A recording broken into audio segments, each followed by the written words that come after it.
Kuya, alis na ako Wait, jacket ko ba yan? Oo. Sinuot niyo yung jacket ko? What the dude? Di ko pa nga nagagamit yun Sana naman, nagpapaalam ka. Bakit ba ako magpapaalam? Kapatid mo naman ako. And so, pag nasira mo yan, babayaran mo? Parang jacket lang. Ano ka na sa akin? Walang pera? May pera ka ba? Wala. Huwag na nga kayo mag-away. Para kayo mga bata Wow! Nagsalita ang nagdadalang bata. Ha? Buntis ka ate? Ako? Buntis? Buntis ka ba talaga?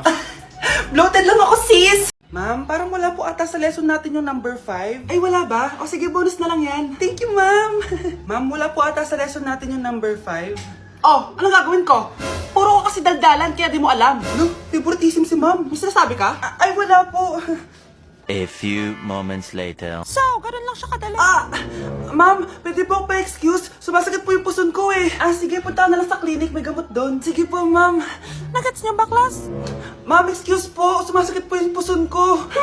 Ang arte mo naman. Konting sakit lang, excuse agad. Kapag di maganda, wag na mag-inarte.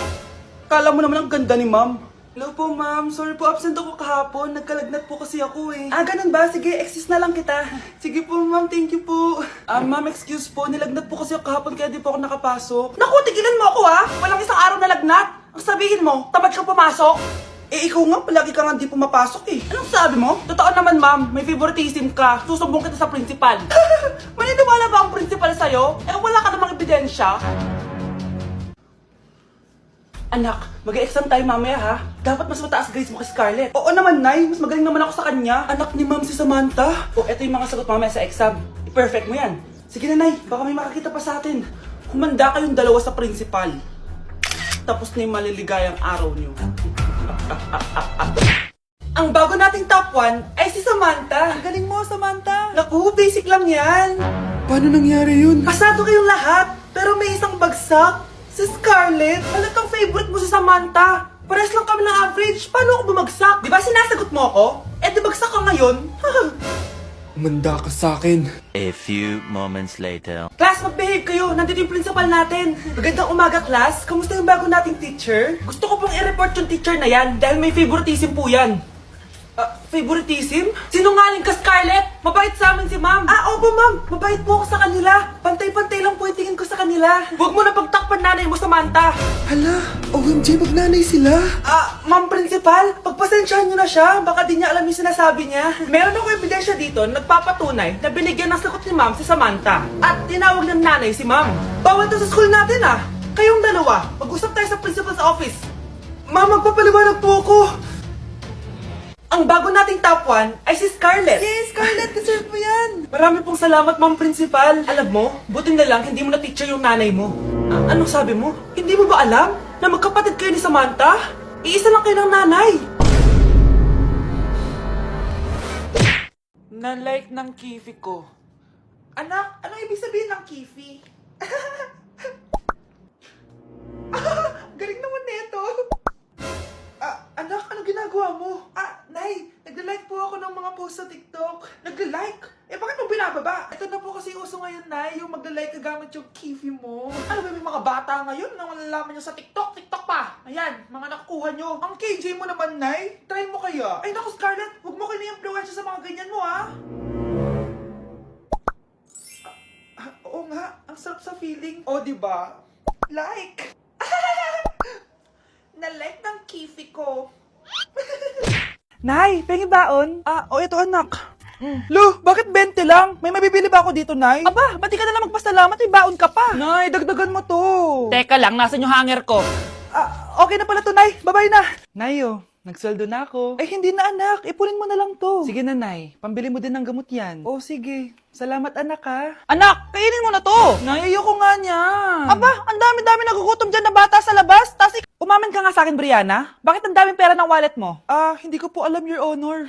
Nangupit ka sa akin, no? Your Honor, i-double check ko lang kung totoo yung sinasabi niyo. Anong Your Honor? Nanay mo ko. Nagsasabi na ito. Nay, alis lang ako. At saan ka na naman pupuntang babae ka? Sa boyfriend ko po, Your Honor. Your Honor? Saka din Bawal na umalis, gabi na. Gusto ko siya makita. Gusto ko makita sa mata niya na nasabihin niya sa akin, mahal niya ako. Gusto mo ito makita mo? Joke lang, Your Honor. Anak, nakausap ko yung teacher mo kanina at sabi niya, hindi ka daw pumasok ng school? Di po totoo, Your Honor. Your Honor. Pati ikaw? Nag-aral. Ako kanina, baka di niya lang ako nakita kasi nasa farm ako. Ha? Anong farm pinagsasabi mo? Anak, ba't dila ka ng dila? Butiki ka ba? Nay, sorry. Uso kasi ito, Nay. Ayun na naman tayo sa mga uso-uso. Hindi kayo napapagod, no? Tigilan nyo yan. Mga anak, kain na tayo. Yes, Your Honor. Nandito na kami, Your Honor. Tama na ka, Your Honor nyo. Your Honor, kain na tayo. Tama na! Tumigil na kayo! Your Honor. Ganda nito, oh. Sana maging successful yung pagbebenta ko ng damit noon, ha? Mahal, ang dami nating ibebenta mamaya. Manifest natin na makabenta kayo, Nay, para makaahon na tayo sa kahirapan. Hindi ako makapaniwalang nabili ko na yung pangarap kong tig 200,000 na relo. Wow, ang ganda niyan, Tay. Anak, tignan mo to binili sa akin ng tatay mo. Diba ang ganda? Hala, di ba mahal yan, Nay? Mas mahal pa to sa bahay ng kapitbahay natin, no? Magbebenta ulit kami mamaya para mas marami tayong pera. Anak, binilang kita ng kotse. Gamitin mo to pag pupunta ka ng school, ha? Ha? Tay, di ko naman po kailangan ng kotse. Kaya ko naman po mag-commute. Gumastos pa tuloy kayo. Dami mo naman sinasabi, anak. Sige na, puntahan mo na sa labas. Wow! May sarili na akong sasakyan. Wow! Grabe, ang pangit ko pala dati nung bata ako. Sino kang tumatawag? Hello? Scarlett, wag kang papasok bukas sa school, ha? Ha? Bakit? Sino ka ba? Basta, sundin mo na lang ako, please. Ano yun? Ang weird. Oh, anak, hindi ka pumasok? Opo, Nay. Masakit po yung pagkaramdam ko, eh. Pagaling ka, anak, ha? Anak, yung school mo, nasusunog. Nasusunog, Nay? Totoo nga yung sinasabi ng caller kanina. Grabe. Buti na lang, anak, hindi ka pumasok sa school ngayon. Sino na naman tumatawag na to? Hello? Sino to? Scarlett, wag kang matutulog ngayong gabi, ha? Ikaw na naman? Paano mo nalalaman yung mga yan, ha? Scarlett, please, sundin mo na... anak, matutulog na ako, ha? Ikaw din, huwag ka na magpuyat. Sige po, Nay. Tatapusin ko lang po itong pinapanood ko. Kung hindi ako matutulog, ano namang gagawin ko buong gabi? Matutulog na lang ako. Baka niloloko lang ako ng caller na yun. Nay! Nay! Gising, Nay! Ano nangyari, anak? Binabangungot ka, Nay. Buti gising ka pa.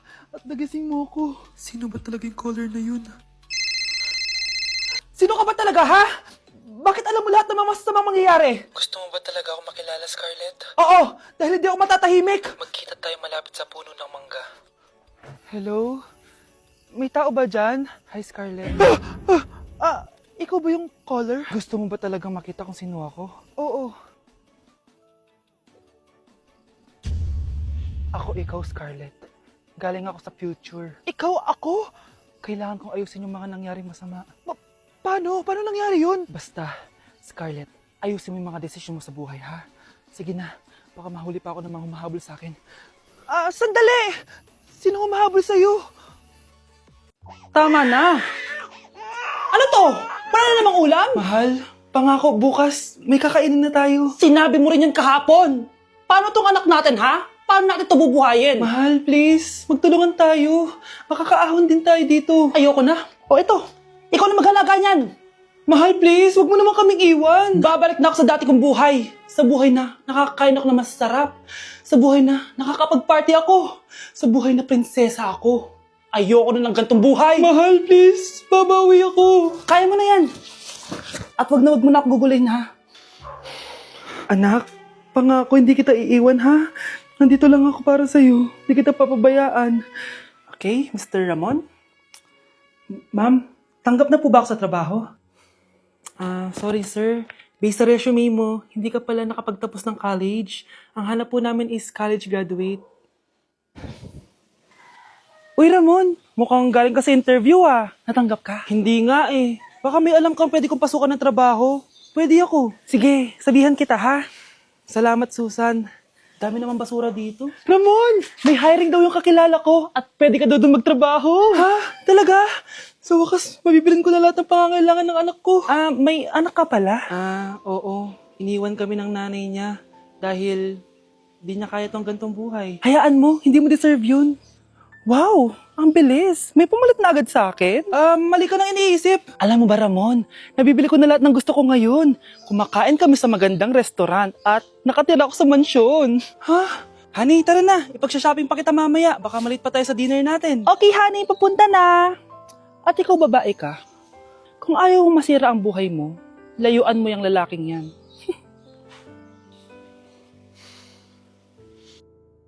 Hindi ka pwedeng mamatay! Pre, may kalaban sa mido. Habulin nyo. Defend nyo na yan. Bilis. Matatalo tayo nyan eh. Nasagasaan daw ng langgam. May ganun ba? Excited na ako kumain. Hala, magkikis na sila. Ah! Let's go, guys! Ayan, malapit na! Yes! Panalo! Bakit ganun siya tumawa? Grabe, ubos agad! Wala na naman! Grabe kayo! Ako bumili tapos kayo kumain! Next time kasi, Nay, bilhin mo na lahat ng crispy patata sa supermarket. Sige po, madam.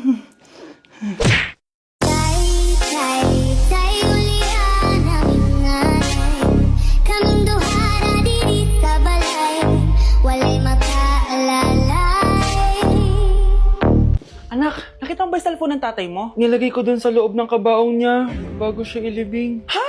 Ba't mo naman ginawa yun, anak? May mga importante laman dun. Baka sakaling buhay pa siya para matawagan niya ako. Ay, Diyos ko talaga tong batang to.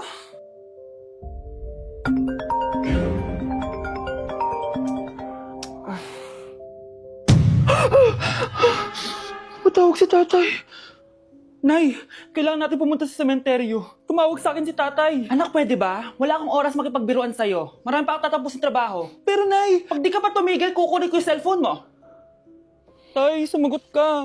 Annyeonghaseyo! Guys, sobrang lamig! Nasa Korea na ako! At syempre, ano pa bang gagawin natin? Titikim tayo ng convenience store snacks! Guys, hulaan nyo kung nasan ako, walang ganito sa Pilipinas. First time ko makakatikim ng mga pagkain sa convenience store dito sa Korea. Grabe, sobrang dami din pagpipilian dito. Guys, ito daw yung kinakain ni Jungkook sa live niya, so tikman natin kung masarap. Guys, simula bata daw si Jungkook, ito yung favorite niyang iniinom, so tikman din natin. Hala, si Jungkook! Akala ko na hospital ka. Resurrection, ang muling pagkabuhay. Annyeonghaseyo! Hala ka, may Korean guys, oh. May mga hotdog din, no? Tikman natin yung mga hotdog nila kung masarap. Guys, may nakita ako, matcha siya na pandesal, tas may ulam siya sa loob. Tikman natin kung ano lasa.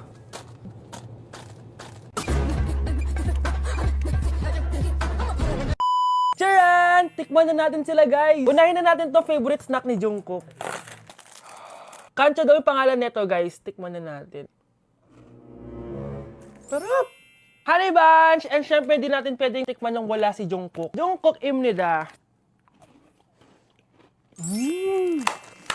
Gets ko na kung bakit favorite ni Jungkook. Ang sarap na, guys! May kinuha si Honey Bunch kanina pero parang ang sarap, oh. So, tikman din natin. Ito yung tsura niya. Parang sarap. Manghang. Masarap siya.